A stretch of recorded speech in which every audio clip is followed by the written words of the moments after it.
Good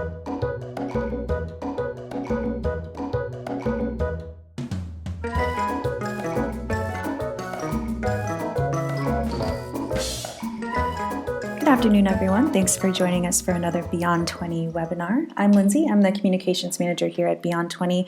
I'm here to introduce your panelists for today, give you a couple housekeeping notes as well. First of all, on that note, if you guys have any questions, I'll be on throughout. Just type them into the chat box there, and I will relay them to Andy and Brian, our panelists for today. And we'll make sure we get you taken care of. If not during the presentation, if we run out of time, we'll get back to you afterward. So keep that in mind as we go through the presentation today. And secondly, our panelists. We've got Andy Rivers here. He's a senior advisor with Beyond 20, and prior to that, he was an associate CIO of the University of Tennessee Systems. So he's got a lot of experience with BYOD policies at larger institutions, higher education specifically. We also have Brian Flora with us today. He is a principal with us at Beyond 20, and he's got over a decade of experience dealing with stuff like this. So we've got a lot of knowledge in the room today, and we're looking forward to sharing it with you. So without any further ado, I will pass it over to Andy to take it from here. Andy? Hey, Lindsay, thanks for the intro there. So today we're going to talk about developing an effective BYOD policy and how you want to support those devices. But before we jump into that, I'd like to give Brian a chance to talk a little bit about Beyond 20. Sure. So thanks, Andy. Beyond 20, I see some of the folks on the webinar here we've seen before and worked with us a few times, some customers. Thanks for joining us there, guys. For the rest of you guys, Beyond 20 is a professional services consulting firm, and we specialize on helping organizations apply best practice. So that's what we're really about. The name comes from this notion that 80% of mission critical downtime comes from what we call people and process failures, and that statistically only 20% of your downtime comes from hardware failures, software failures, natural disasters, all that stuff put together. The rest of it is the heavy lifting of people and process. So we do a lot of work with IT service management frameworks like ITIL and COBIT and ISO 20000, as well as Agile and Scrum and PMBOK and some of those types of frameworks as well. We do provide training and certification courses, as well as implement technologies such as the Sharewell service management platform, BOMGAR, as we'll talk about a little bit later, and we are a Microsoft partner in project and portfolio management. So anyway, with that out of the way, let's jump right into the content. Yeah, thanks, Brian. Yeah, I think one of the best places to start is to kind of just define the scope of what we're talking about. So we say BYOD, but really it's more of this BYOE, which is bring your own everything. A lot of places are catching on to this, even EDUCALS and some of the other sort of thought leaders out there are adapting the material to say, not just bring your own device, but bring your own anything. Because if you think about the number of devices we have on our network now, it's unparalleled to any other time we've had. I know when we were at UT, the last time we ran the numbers, the average student had 5 devices they wanted to get on the network. And you think 5, man, that's a lot, because you can instantly come up with 3. You're like, okay, they got maybe a laptop, then their phones, and maybe a tablet. You're like, okay, what are the other ones that are running the numbers up? But you think about it, everybody that comes on the network now, they're trying to get their TV on. Most of them have at least 1 gaming console, if not 2 gaming consoles. They have e-readers. They have all these devices that they want to get on the network. And where in higher education we had a much larger number of this, private industry seeing the same things. People are showing up to work with their iPads and they want to get online. They're showing up with their Android phones or their iPhones and want to get on your network and use your network resources. And so what we're going to talk about today is how do you define your policy around this, and maybe even more importantly is how do you actually define your support structure for how you're going to support all these devices that aren't company-owned devices. Right. That's an interesting point, Andy, is that, it's not just phones and laptops that people, you start seeing. I remember seeing a news story, it's now even been probably about 12 or 18 months ago, about the fact that, people now have refrigerators that are networked. They can kind of tell you what the contents are and so forth. But that the story was that people are taking these refrigerators that are on the internet and using them to send spam. They're basically setting them up as relay hosts and using them. So you start looking at these kinds of things and the security risks that they potentially pose and the challenges. And as you know, those of you that work with me know, I bring my refrigerator everywhere. And so, it's very relevant to this particular topic. Right. Which it was actually hilarious the first time I saw you carry in the office, but it is super annoying when I have to travel with you. Sure, yeah, it does. Yeah. Every time we get to the counter, I'm like, that is not going to fit in the overhand bin. But yeah, you keep trying. So every time, one of these times, though. One of these yeah, times. yeah. Maybe the mini fridge will actually be mini. So, but that is a great point. You take that sort of analogy and you think, okay, somebody's now brought that refrigerator into your dorm. You get that call that you want some device on your network sending spam, and you show up to the dorm room and you go, huh, there's a fridge. What do we do now? And so when we talk about our policies, it's got to be scalable enough that whenever you show up and you get that, well, that's a fridge. That's different.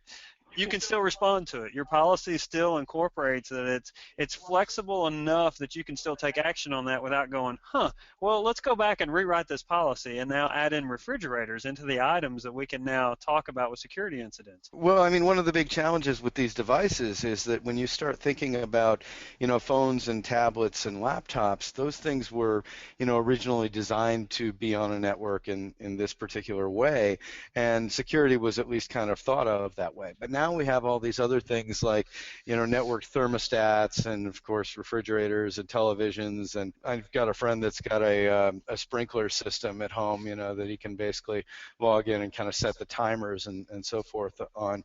And those things were not originally designed to be secure, right? It's kind of security through obscurity. So as we start thinking about some of these devices that people are bringing and putting them on the network, they really weren't designed to be exposed fully to the internet. They were designed to be on, somebody's little home network, and you were just sort of expecting that it wasn't, that it would be secure enough because nobody would ever think about, going to those items, right? Nobody would think about trying to hit those from outside or compromise those or whatever. Right. That's almost like they went back almost maybe 10 years in design when we were at with printers and stuff like that, Sure. Whenever those first started getting hacked. So, there's even a popular site out there that shows all the webcams out there that have, open passwords on them, and those types of things where people just didn't lock them down. So, right. But as we think about these things and we start to define our policy, we really want to make sure that it's flexible enough to account for these things and it's sustainable over time. And so some of the things you want to think about whenever you start defining this policy is, hey, are we going to just incorporate these things as part of our acceptable use policy, branch onto that, maybe it's just a section within it, or will we actually create a separate sort of device or different policy that dictates how we govern these devices? There's some pros and cons to each one of those approaches. If you can work it into your existing AUP, many of us already have mechanisms where we get users to regularly accept our AUP, whether that's whenever they get on the network, when they register, or use certain resources, they have to read and agree to abide by our acceptable use. So if you can work it into your AUP, you're kind of getting that agreement into these certain procedures and those types of things within this policy.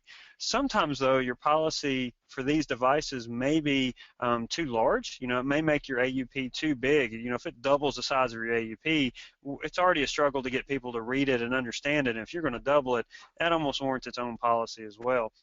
The other one is, if you have a very strict lockdown environment, you may need to have that as a separate policy. Another one is that you may have to update and scale this sort of mobile device policy more often than you want to update your AUP. So all those things need to factor in. There's pros and cons for joining in with your AUP or doing its own separate policy. The big things, though, that you want to do is make sure that it's flexible so that you're not rewriting it every time a new device comes out, and you want it to sustain you through all these other sort of processes and things that we're going to talk about. We're getting ready to talk about, how do you handle incident management? How do you handle security issues? It needs to be sustainable through all these other things that you're going to do with these devices. So with that, let's kind of talk through, you need to define your support model. And what we mean by that is, how are you going to support these devices and to what extent? And so to kind of help us have that discussion and provide us a framework, I'm basically going to talk through the traditional 3 tiers of support. Tier 1's our service desk, Tier 2's that escalated support, and then Tier 3's our subject matter experts. So when we talk about tier one, the support we provide these devices is kind of a hot topic. And so some people land on the camp of, hey, these aren't company resources. Why are we spending any company resources on them supporting them? We should just have a flat blanket, no, we're not going to do it. To some people saying we should support them all the way, that these people are trying to use company resources, we should support them in that endeavor. The recommendation that I provide for this one, and that we're going to kind of use for the basis of this discussion is, define that tier one support as best faith effort. Because these people they're your employees. They're trying to use their own resources to do work for the company. So it's in our best interest to facilitate that and help them do that. And so one of the ways you can define that is say, best faith effort as defined by first call resolution. So if they can call in and we can resolve it on that first call, why wouldn't we provide them that level of support? Again, they're trying to do work, they're trying to accomplish things for the company, so we'd like to enable them to do those sort of functions. So that raises, a couple of interesting questions on that. I mean, a lot of the time they are attempting to do, company work and so on, but they may also be using their personal device to, access social media sites and things like that. How do you deal with that sort of, potential conflict of interest or perceived conflict of interest?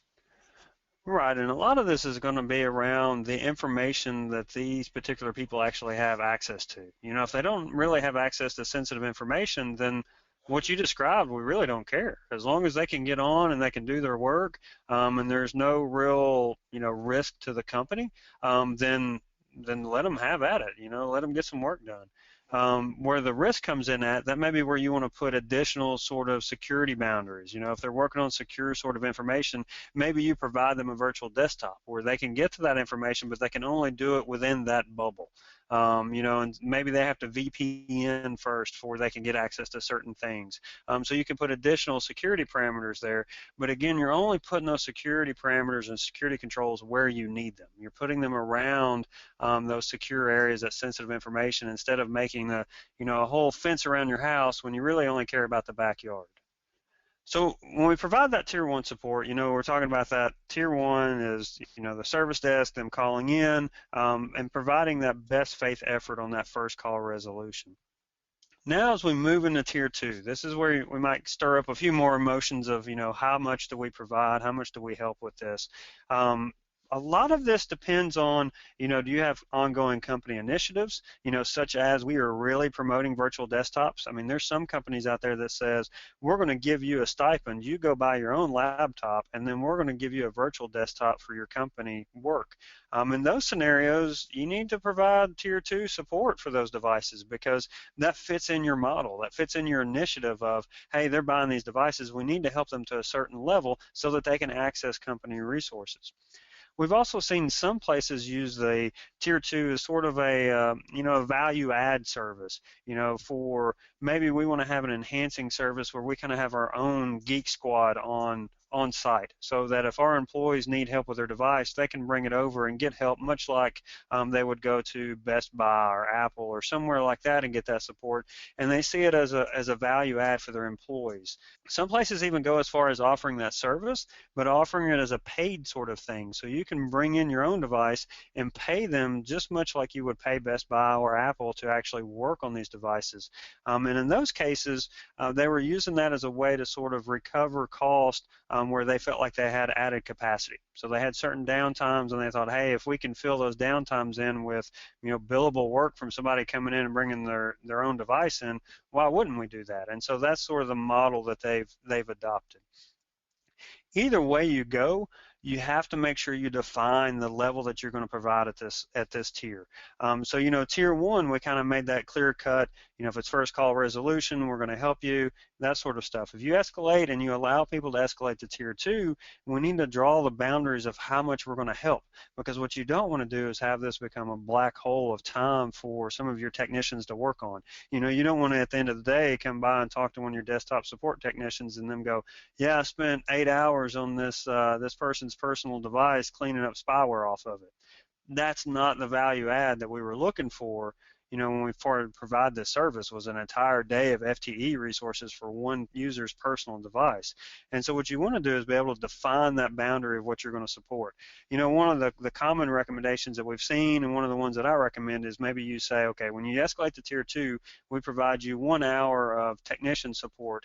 Anything above that, we will offer you a backup and reload service. And so the reason for the backup and reload service is that's one of those things that's kind of a known commodity now. We kind of know that it'll take us roughly 4 hours to rebuild a desktop. And so if we know that, we can start planning on that, and we can offer services around it. So you can say, hey, we're trying to troubleshoot it for an hour. If we can't fix it in an hour, then you're more than welcome to use this other service, which is where we reload it and back up everything. We reload it and give it back to you that way. Now, one of the keys is if you're going to provide that service, you need to make sure the users know up front that they need to have their license keys for their software, because if they've gone out and downloaded a bunch of random applications that they may or may not have licensed, we don't want to turn around and reload unlicensed software. So that's the one little rub we've seen when people start bringing in their own devices to get them reloaded.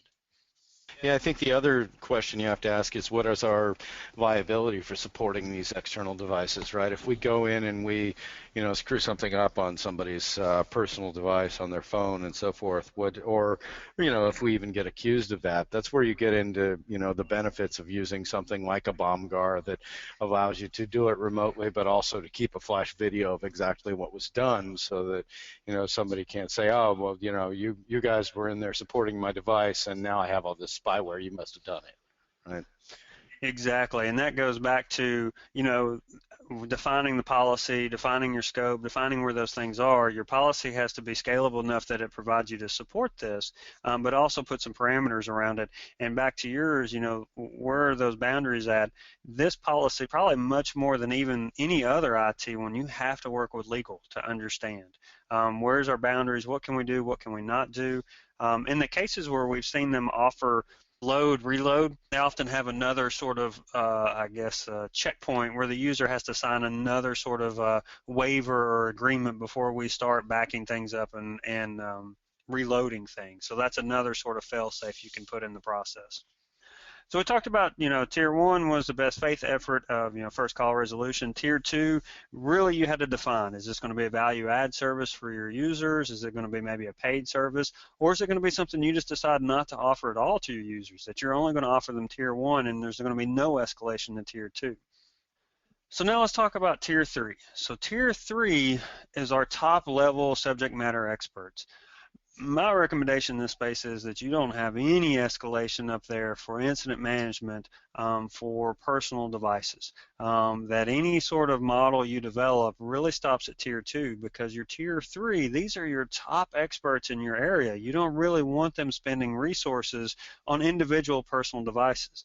Now, notice I said within incident management, the areas that you may want tier 3 resources working is in support of problem management. So if they are trying to find the root cause of a widespread issue, it may make sense for them to work on individual devices to see what the symptoms are, to develop maybe potential workarounds on certain type of devices. But all of that's in support of problem management, not within incident management. And so that way you're keeping your top tier resources sort of free of this, and they're really only working on company resources. An example of this is if you're providing virtual desktops, if it's not working on one personal device, you don't really want tier 3 troubleshooting that. Now, if it's not working on 300 devices, that's a little bit, less scaled up. Somebody may decide, hey, that's an actual problem. We need to get the root cause of this. It's gone beyond incident management. We're now doing problem management. And somebody says, we want to get root cause of this. We now want to spend tier 3 resources to discover the root cause. So another big piece to this in defining your sort of support model is deciding how are you going to handle security incidents. So when we talk about security incidents, if it's company owned, it's fairly easy. If it's company owned, you can seize the device as needed, do forensics as necessary. But when we start talking about personal devices, we got to start figuring out, okay, where is that boundary? How do we do it? What can we do once we get it? What do people need to agree to as part of the policy? What do they need to sign into before we can do this? What sort of model are we going to do around security incidents? This is another area you definitely have to work with your legal department to understand, the boundaries, how far the company is willing to go in certain situations.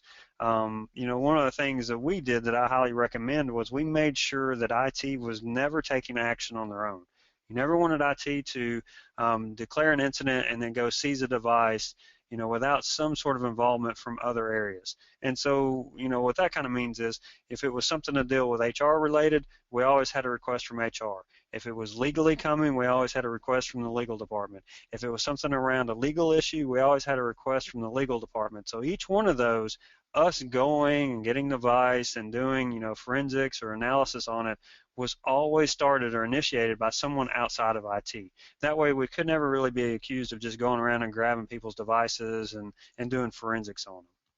Yeah, and I mean, that'll depend, as you said, largely on the environment and the sensitivity and so forth. I mean, some of you who are in a Department of Defense or work in the intelligence community and so forth, you recognize that a lot of times, I know some of our DoD customers have a policy that says if you bring your own personal cell phone to work, then we're going to keep it for 30 or 45 days, Mm-hmm. to go through and that's just part of the security policy. So. And so that's an excellent point of how this is going to be, depending on your environment and depending on your risk, each person's policy and response to that policy is going to be a little bit different. In DoD, they're kind of going ahead and agreeing, hey, if I bring this in, they're going to keep it and they're going to be able to do whatever they need to do. Somewhere along the way, when they developed that policy, they worked with their legal to say, hey, can we actually do this? And they said, yes, we can if you do the following, and so that's that back and forth that needs to happen between IT and legal.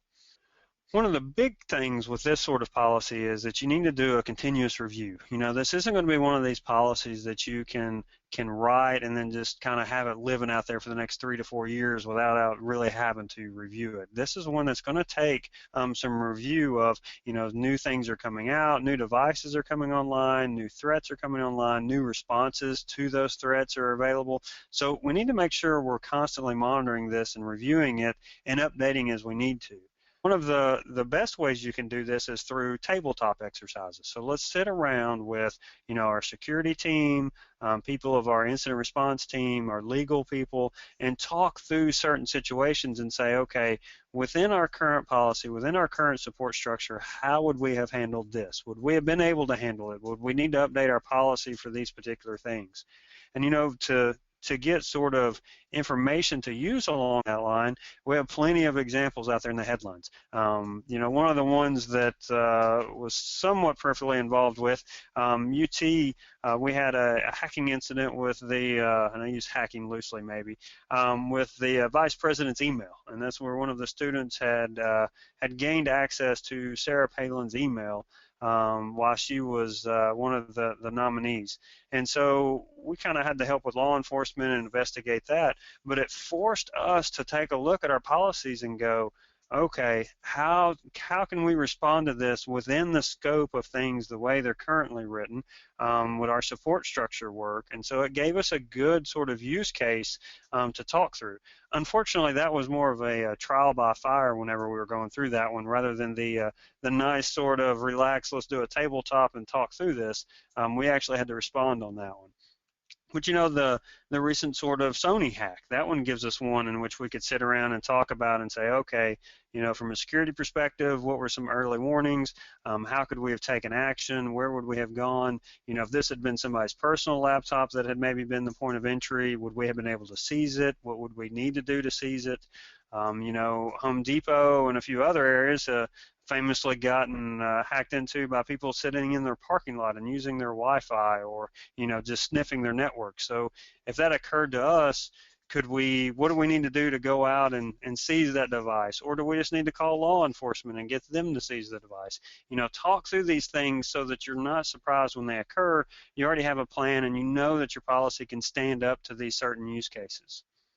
So to review, for the policy tips, you want to make sure it's flexible and sustainable. There's a lot of excellent resources online. The whitehouse.gov has a toolkit, so if you're developing these things, I recommend that you go out there and look at the available policies. This is one of those things that you definitely shouldn't be writing from a blank screen. Go out there, find toolkits like this one, find other examples, use them, see how they are, and adapt them to your particular environment. As we mentioned, the policy in a higher education industry is going to be totally different than a DoD environment. A DoD environment maybe say no personal devices. Higher education may say we provide all the way to tier 2 support. So these things may vary, and you need to look at examples across different industries to see how you're going to write yours and how you're going to support it. We also talked about, defining your support model. Tier 1 was that, call in, best faith on first call resolution. Some places may choose to provide tier 2 support, which may go as far as, reloading a desktop or maybe just an hour of technician time to support. In both those cases, it's in our best interest to provide at least tier 1 support, because it enables people to do work for the company, which is why we're all here. And then only in support of problem management does it really make sense to provide tier 3 support. And then the other big sort of consideration is make sure you think through how you're going to handle security incidents. And this is one of those areas you want to make sure you work with your legal department as you have security incidents occur. How are you going to handle if you have to seize the device, forensics, are those things you're going to do, or are you going to have law enforcement do it? What are all these types of scenarios? Will our policy hold up, and then develop the correct procedures for that policy? And then the last thing was we talked about the continuous review. This was the idea, let's walk through some of these scenarios, and how would our policy have worked? Would it not have worked? Do we need to update it? All of this is we're trying to proactively identify things, think through them before we have to respond in the heat of the moment. So that was the meat of the presentation. I guess I can check with Lindsay here and see if we got any questions along the way. We sure did. Let me see, I'll take it from the top here. The first one that came through was, what's the most common support structure you've found? So the most common support structure is probably one extreme or the other. It's probably the either we don't support personal devices at all. So as people call in for tier 1 support, step maybe after getting their username, question number 2 is this a company-owned device or a personal device? And so that's the extreme of if they answer it's a personal device, they don't support it at all and tell them to call back with a personal device or a callback company. The other example is sort of a blending of the tier 1, tier 2. Most places will provide tier 1 support.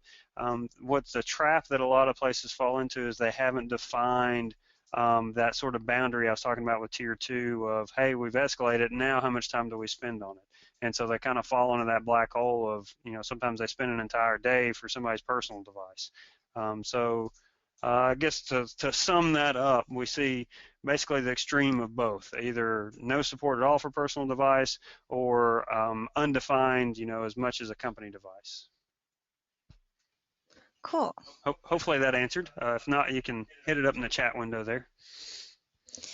Okay, we've got another one here. It says we're currently trying to support all end user devices, and we'd like to scale back to providing only phone support. Do you have any advice on how to get there? Okay, so that almost sounds like somebody was doing what I was saying there with that providing tier 2. They just said, yeah, we'll help people out and didn't really draw that boundary. Step 1, I mean, it's, security 101, I guess, is the standard answer is you go back to your policy. So, make sure your policy reflects the support model you want to provide. So make sure the policy says that we're only going to provide, I think in the question it was tier 1 support, maybe service desk support. We're only going to offer phone up to this level. So you define that. The challenge you'll have is you probably want to slow roll that out because you don't want your users to get an uproar too much. And so you don't want to just, fully support it today and tomorrow go down to only phone support. And so you want to do some marketing around that. I'd probably give it, a 2 to 3 month rollout of advertising it out, putting in newsletters, those types of things, and make sure you provide, I assume this is being driven by some sort of business case of we're spending too many hours on it or something like that. Provide the justification so that people know that you didn't just on a whim decide not to do it. And the reason I mentioned you can kind of slow roll this out, 2 or 3 months of announcements is if you've already been supporting it, what's a couple of more months to make sure your users are well aware and at least know why you're doing it. Can you handle one more? How are you feeling? I don't know. I don't know. These are pretty tough. Let's give one. If it's a hard one, then I'll bow out. Okay, fantastic. This is the last one I've got thus far. Other than tabletop exercises, what are some ways to check that policy is still applicable? Yeah, that one's too hard. I'm bowing out.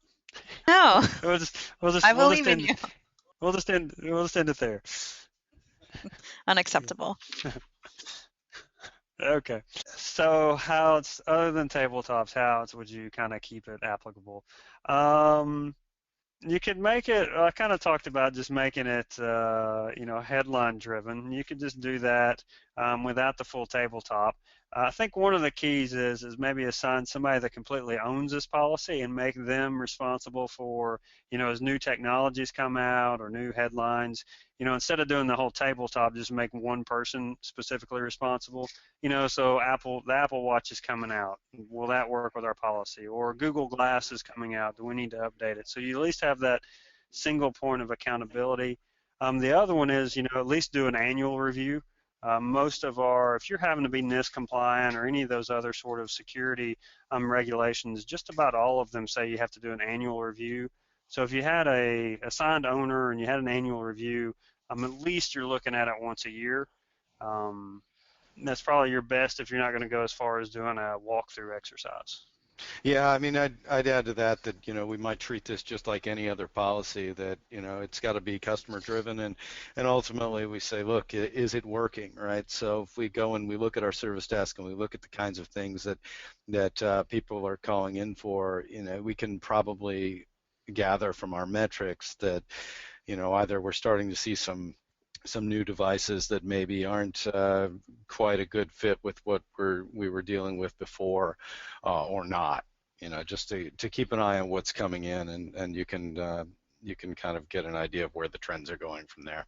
Yeah, and like you said, with the trends and with the headlines, the Apple Watch, that's just a peripheral, so it's probably not going to have a huge impact on your policy unless you didn't have anything about storing information, that sort of stuff.